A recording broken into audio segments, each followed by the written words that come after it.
In 20 minutes flat today, we're going to be just running through everything you need to know about sending preliminary notices in California and Arizona. There are a few minor differences, and I'll make sure to cover that and make it very clear, but generally speaking, they are very similar.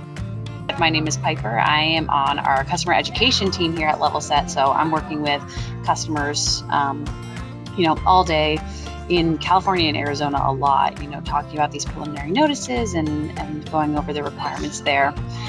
So whether you're already sending these documents on all your jobs or you've never sent one before, we're going to have something here for everyone. So just sit back, relax, fuel up, get ready for the second half of your day, and let's go ahead and start that clock because we've got a lot to cover in just a little bit of time. Faster than you can eat your lunch. We're going to cover a couple things, what the purpose is of sending these preliminary notices and what are the rules around them in California and Arizona, how you can start sending preliminary notices on all of your jobs without adding a lot of more work to your plate, and also how to explain these preliminary notices to the people that you work with. If you have any questions throughout the webinar today, there is a question part of the control panel of GoToWebinar. Feel free to enter in any questions as they come up.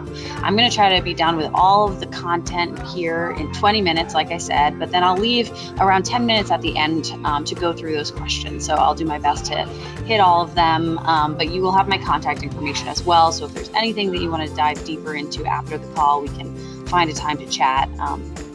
Any questions that come up, I'll make sure to address. All right, let's go ahead and get this clock rolling. First, what is the California and Arizona preliminary notice? If you're on this call, if you're working in California and Arizona, you might be familiar with the preliminary notice, but it does have a lot of different names. A lot of people are calling them prelim, pre-lien, 20-day notice, but generally speaking, this is a notice that is to be sent at the beginning of every job, and it's actually required in California and Arizona, which is why it's so important to be really clear on what this document is and when it needs to go out and who it needs to go out to. As far as the purpose of this document, it's really multi-layered here. Primarily, it is a visibility document. It's supposed to let other people know, hey, this is who we are, this is what we're doing on the job site, this is how to get a hold of us if you need anything else to make the project run smoothly. The people who are required to receive these notices, like the general contractors, the property owners, the lenders, they really rely on these preliminary notices to paint a picture of all of the parties that are working on the project, because it makes it much easier for them to facilitate a smoother payment on the job if they know everyone that's working on that job. Which brings me to the second purpose here, which is reducing risk for the owner, the general contractor, the lender, and any other parties involved with payment. These documents are designed for their benefit so they can avoid surprises and liens on their project. These documents are required to protect folks like them from surprises. If there is perhaps a subcontractor or supplier that they didn't know were on the job. This document alerts them of that and signals to them that they have to make sure that everyone is paid. So sending this notice establishes a line of communication that gives all of the parties a better opportunity to prevent any payment issues from developing into full-blown bigger problems here. Third, sending a preliminary notice is required in Arizona and California in order to preserve the right to file a valid mechanics lien or bond claim in the rare chance that you're not paid for the project. So this document acts as payment insurance. Sending this one preliminary notice at the start of the job can ensure that you have a safety net that you can fall back on by filing a valid claim if you're not paid. A mechanics lien, a bond claim, is an incredibly powerful tool. And so we want to make sure that you are able to, use that tool if and when the time comes. The problem for contractors and suppliers often is that you never know when your lien rights might be needed. And it's really unfortunate when someone gets stiffed on the job and they're completely without options because they've missed this fairly simple requirement at the start of the job. And unfortunately, we come across this circumstance almost every day. That's often how people find Levelset in the first place, is maybe they have this problem project that they haven't been paid on. And when we start going over the requirements, it becomes clear they haven't sent that required document. So their lien claim might not necessarily hold up in court. We have an expert help center on our website where people are posting questions about these situations all the time. And you can go and peruse through there and see situations that are maybe similar to ones that you've been in before. And you can just tell from these questions that these people are in really difficult and painful positions and out of a lot of money. You can bet that they would give almost anything to go back in time and just send this one really powerful and important preliminary notice. And finally, sending this document, supports good working relationships by establishing a line of communication between you and everyone else working on the job. So again, this just gives all of the parties a better opportunity to collaborate on the job and prevent any issues or delays from developing again into bigger, full-blown problems. So if I don't send a preliminary notice, can I still file a lien if I'm not paid in California or Arizona? And both of those states, the law requires that a preliminary 20-day notice must be sent by every person who furnishes labor, professional services, or materials to a project as a mandatory prerequisite to filing a valid mechanics lien. This requirement is strict. And the only exception is that is for wage labor. So employees on a construction project, they are not required to provide a 20-day notice. So unless you're a wage laborer for a construction company, you likely will need to send this preliminary notice, or you run the risk of losing your lien rights. And if the time comes where you decide to file a lien, it won't necessarily be able to hold up and be enforced in court. So who needs to send the preliminary notices? Like I said, it's in California and Arizona. It's a simple answer because it's everyone. Again, the only exception here is if you are a wage laborer. Now, who these notices go to depend on your role in the project.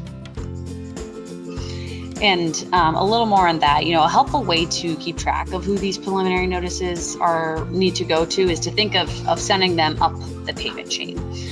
So in California and Arizona, if you are not contracted directly with the property owner, let's say you are a subcontractor hired by the general contractor or a sub or a supplier, you are going to be required to send this preliminary notice to the general contractor, the owner, and the lender if there is one. If you are a general contractor, so let's say you are contracted directly with the property owner, in California, this document has to go to the lender, only the lender if there is one. And in Arizona, this document has to go to the owner and the lender. So there's one small difference between the two states. There is the requirement around general contractors in these notices. Again, in California, the only required recipient of this notice, if you are a general contractor, is the lender, whereas in Arizona, it is the lender and the owner. That being said, in California, that does not mean that we don't usually see general contractors sending this document to the property owner. Again, because of how beneficial it is in opening lines of communication and promoting visibility, we work with a lot of general contractors who are sending this to the owner as well. So this is, where some people might start to get worried because it's really difficult to know who all these required parties are. And it's really common to not have this simple information when trying to prepare a preliminary notice in California and Arizona. And unfortunately, this information is also not that easy to get always. The reality is there's no real easy solution to finding this information. Finding the property owner might be simple because that's generally public information, a lot of databases around property owners, but there are very few, if any, databases and registries on construction lenders, sureties, tenants, and general contractors. So there's a couple different, solutions here. First, it is common practice in California and Arizona to request pre-lien information. So many general contractors will proactively provide you with pre-lien sheets. These are often physical job sheets with all the details of project stakeholders filled out. In California and Arizona Civil Code does actually require the contractor to make known the owner and lender information to anyone who asks for it. So making a formal request as part of your preliminary notice is a really good idea. And Levelset's preliminary notice, which we'll see a little bit later, actually includes this required language in both states. However, there is a chance that your requests for information go unanswered. This is a common and frustrating problem, but typically the best thing you can do is keep a paper trail and demonstrate that you did, try your best to formally request this information and research who the parties are. So doing your own research is an option there. However, most folks using Levelset do hire us to do that project research for you, so there's less on your plate. That's a huge part of your partnership with Levelset. You have our Scout research team now on your team.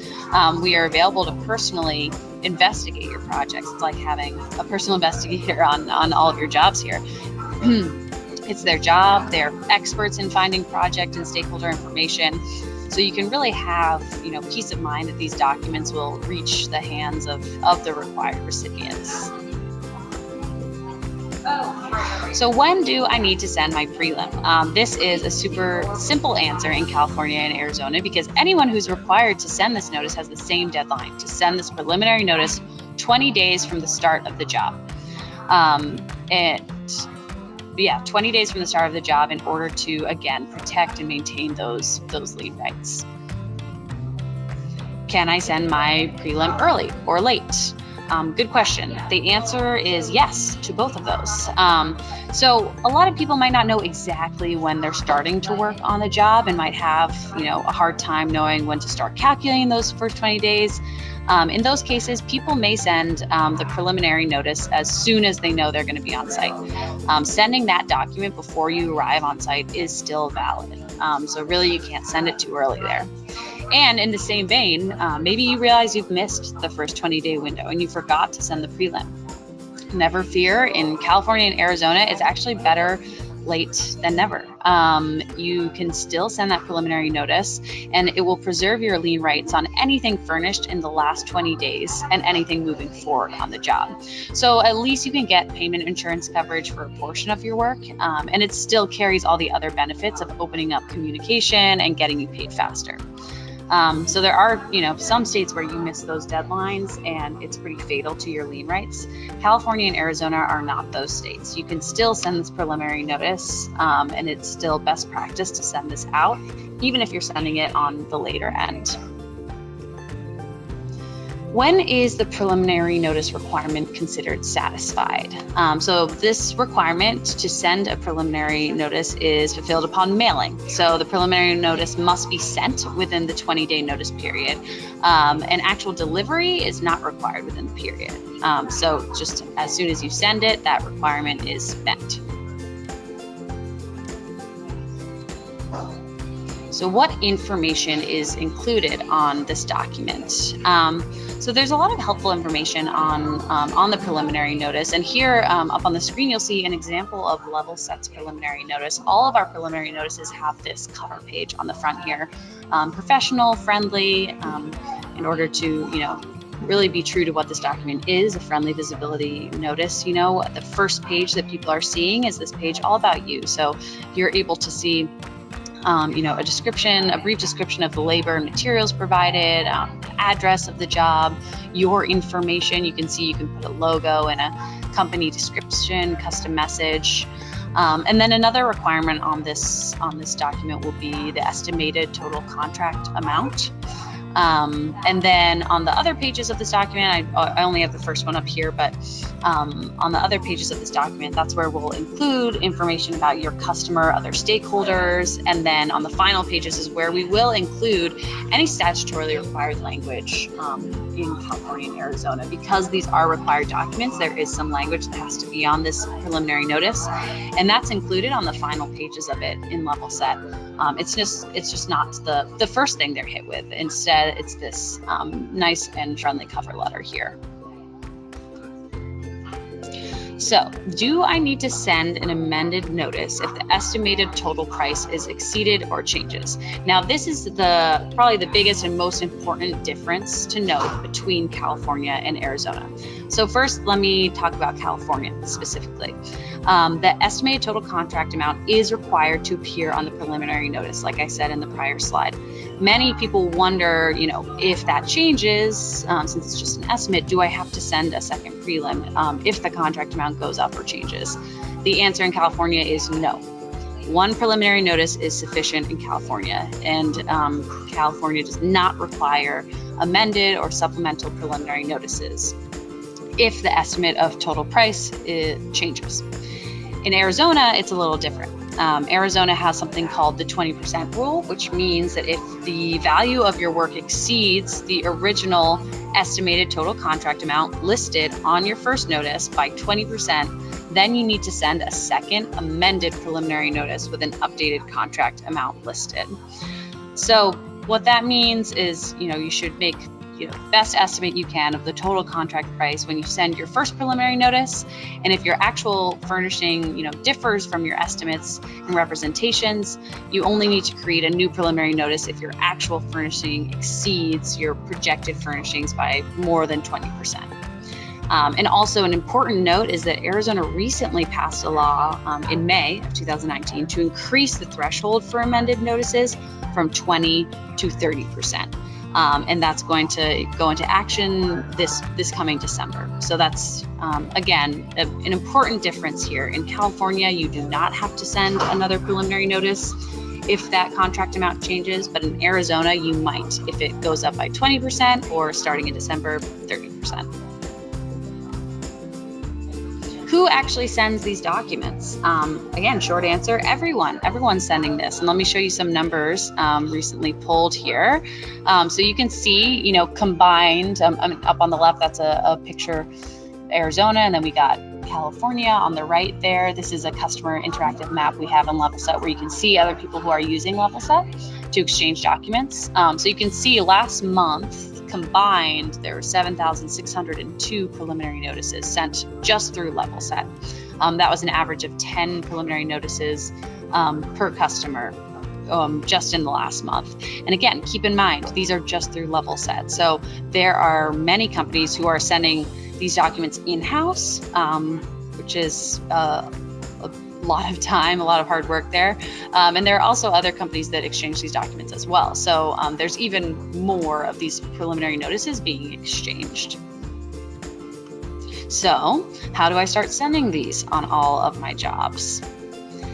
If this is a new process, sending these preliminary notices, I know that starting a new process like this can be intimidating. It's a lot to learn and keep track of, and that's exactly why Levelset exists. We are here to help. We're here to take some of this off your plate.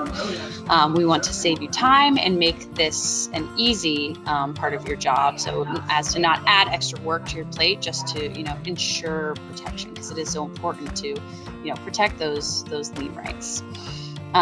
So with an account with Levelset, as soon as you give us the project information and the dates you begin working, the first thing we do is we tell you what is required of you, and we tell you when it is required. And I have a little screenshot of what that looks like in the account up there, but you can see it's really clear. It tells you exactly when it's due.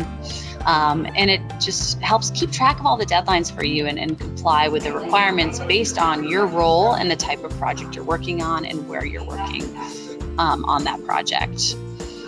We have all of the correct forms available, so any required notices are going to be in that account based on the information you're giving us.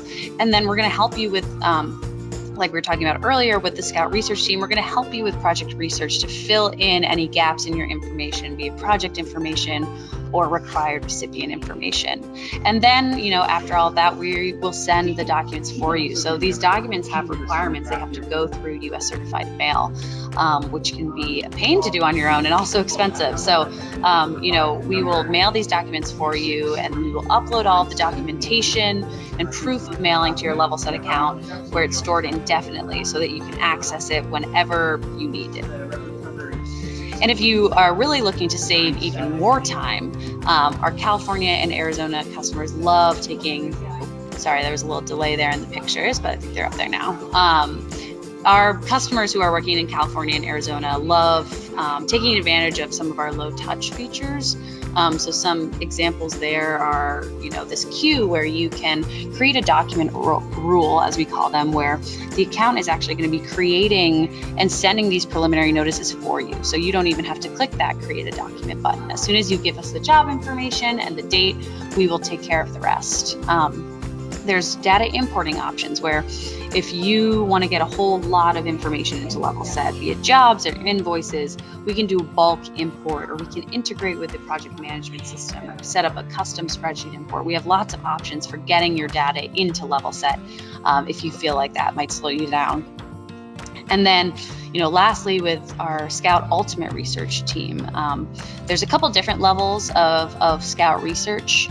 Everyone has Scout Research when they're using Levelset. Scout Ultimate Research is our, best-in-class research service that goes above and beyond by making calls on your behalf in order to identify the most difficult to find stakeholders, which is the general contractor, the surety, your bonding company, and the lender. So all of these different, features of your Levelset account can really end up saving you a whole lot of time and take off more and more work off of your plate. And then finally, another really important aspect of rolling out a new process like this is communicating it to the people that you work with and selling them on why it is a good idea, why you are starting this new process, so that they, first of all, are there with you and they are behind it and believe in it, and so that they can also communicate with your customers, if they're customer facing, so they know how to answer those questions about what these preliminary notices are and why people are receiving them. And we have a lot of different resources to help with this. So starting with, our free construction legal center, that's that expert help center I was talking about earlier, where you can submit any question to our team of attorneys here. If you're looking for some more legal information, it's anonymous and they will respond to you within 2 days with more information for you. We've got different kinds of templates for communicating about these notices. We have customer call scripts.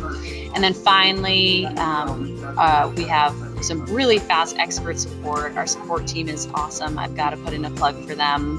You can either, chat them live when you're in Levelset itself. You can also call them or send them an email. They're very quick to respond and are all experts, again, on lien law, as well as how Levelset works and how we can, help you throughout this process. So, my question for you at this point is, how will you make the most of today's call? What are you going to do, after we hang up today? Maybe you'll be logging into Levelset and adding some new projects that are starting soon so you can get those preliminary notices out. Or maybe you have some jobs that you're already working on and you haven't sent that preliminary notice yet, but you are still in those 20 days, so you want to get those out ASAP. Or maybe you are working on some jobs for a while, you might be past that deadline, or maybe the job is completed. Remember, you can still send those documents late and protect some of your lien rights, and also get the benefits of visibility and communication. Or maybe the project's done and you're still within 20 days. So whatever the situation, it's a good idea to kind of, get a handle on what jobs you're currently working on, still waiting on payment, and figure out what the upcoming deadlines are. And remember, Levelset is here to help, keep that all organized and keep you on top of that. We are here to help with payment. That's what we do. All right. 21 minutes, only a minute over. Not bad. Thank you guys so much for tuning in and sharing your lunch break with me. I know it's precious time. I hope it was delicious. Hope you enjoyed it as much as I am in this photo. This was my lunch yesterday. You can see I was loving it from the joy on my face. Now that we've finished kind of going over the content, I will stick around for any questions. Again, you can submit those in the GoToWebinar control panel, and I will respond to them shortly. If you do have to run, totally understand. You can leave the meeting whenever you'd like. Thank you again, and keep your eyes peeled for a follow-up email. You'll be getting this slide deck and all the links to the resources, and all of my contact information will be there as well in case you have any other questions or want to set up a time to kind of dive deeper into this content. So thank you again, and I'm going to go take a look at some of these questions. Okay, so I see one question from Russell. See here, when would you dismiss a deadline? So there is an option to dismiss a deadline in Levelset, and that's really up to you. I've worked with some customers who might have come into Levelset, put in a job they're working on, and they have already sent the preliminary notice, maybe in-house or with another service before they started the partnership with us, and so then they want to dismiss that deadline so that we don't track it for them. Because when we start tracking the deadline for you, that means we're going to be, sending you alerts and telling you it's due. So if for whatever reason you do not want to send that preliminary notice and you want us to stop alerting you about it, you can dismiss that deadline. But really, best practice would only be to dismiss it if it's already been sent outside of Levelset. Otherwise, you want to make sure that we are, tracking it and alerting you about when it is upcoming. Julie, you're very welcome. Thank you for coming and tuning in. So Russell is asking, how can we automatically send preliminary notices? So there are a couple different plan options with Levelset, and some of them include automatic workflows, is what we call them, or document rules. And what we do there is we set up these document rules where, again, once you enter in the job information and give us the dates, the account will automatically create these notices and pull them into a queue for you to either approve and have them sent out, or you can even set up the settings where they'll just automatically be approved and sent out for you. So there are a couple options there. It just depends on your Levelset plan. So I do see one question about, if you have an account with Levelset and you're already sending preliminary notices, does the research for info, is that an additional cost? If you are a subscriber to Levelset, you automatically have this research service as part of your plan. So no, there's not an additional cost. There are different levels of research, so that on the low touch here, the Scout Ultimate team, that is the, like I said, kind of the top tier research, where not only are they, running your information through databases and doing their own investigation online, they will actually be making calls on your behalf in order to find the trickier information. So that is a plan add-on. And then there's, a couple different tiers of Scout. Gisela, I see you too want to know a little more about the low touch experience. So I can go ahead and reach out to you and we can talk more specifics on that. But in general, when, for everyone still on the line, when we talk about low touch experience, that means less on your plate.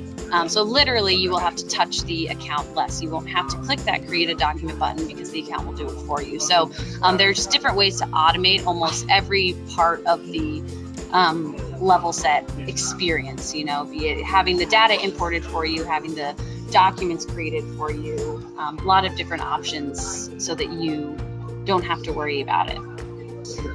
Don has a good question about if the project is a public job in California, so if it's a state or a local federal government job.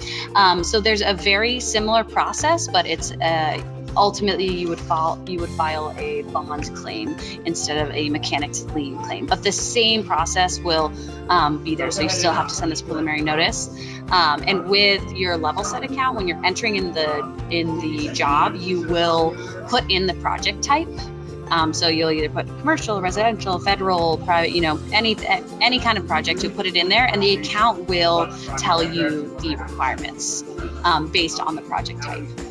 But in short, public jobs, private jobs, it's going to be the same process. The end step, the last step there is just different because it will be a bond claim rather than a mechanic's lien claim.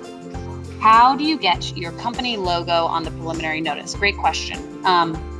If you go into your settings in your Levelset account, and which is the gear icon in the top right, under company and users, it's the first setting option. If you go into company info, that's where you can upload a logo, and that's also where you can edit the company description and custom message, and those will all appear on the front page of the preliminary notice. So it's up in your settings.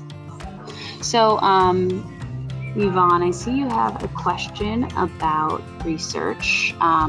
So she's wondering, what happens when you're entering in a project and ordering document where you don't have any information. So there's no information for the scout team to necessarily correct because there's a gap there.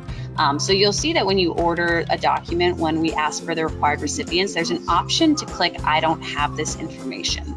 And what that does is when you order the document, it signals to the research team, here is a gap that needs to be filled. So same process as if they're correcting something, they will fill in that gap. And then based on your scout settings, they'll either alert you of what they found, if that's what you've opted for, or we will just fill in the information and send it on its way. So even if you don't have the information, our scout team will still be able to help you find that information by just you clicking the I don't have it button there. And so really, again, Yvonne, the best way to request that information to be researched is by actually going through and sending the document, because all of the documents when you order them are going to hit the research team first. So when you leave the gaps in the required recipients and such, they will research that in order to fill in the gaps that they can before they send it out. But thank you guys so much for tuning in. Keep your eyes peeled for the follow-up email, and have a lovely rest of your Thursday and then Friday and then long weekend. Enjoy. I hope you all are able to get some rest and relaxation. All right. Bye.